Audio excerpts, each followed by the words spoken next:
Magandang umaga! For today's video ay magluluto si mama ng ginisang abo na may patola kasi may tira nga pong patola kahapon.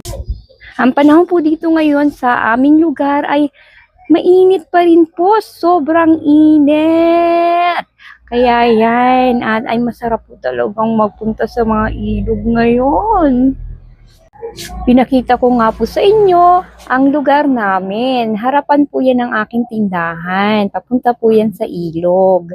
Ayan, napakaganda po ng lugar namin. Oh, ang tindahan ko ay nasa tabi lang po ng kalsada. Kaya yan, daanan po talaga ng tao.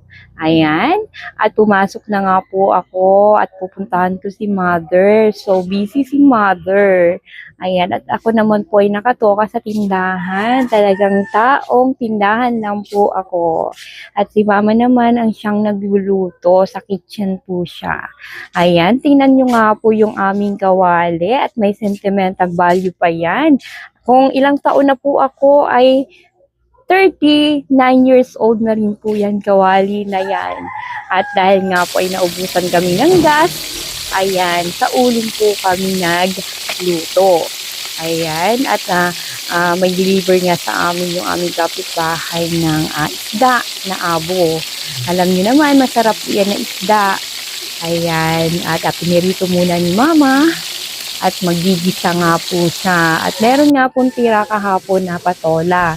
So, kesa itapon, ay igagamitin niya naman po ngayong araw. Ayan.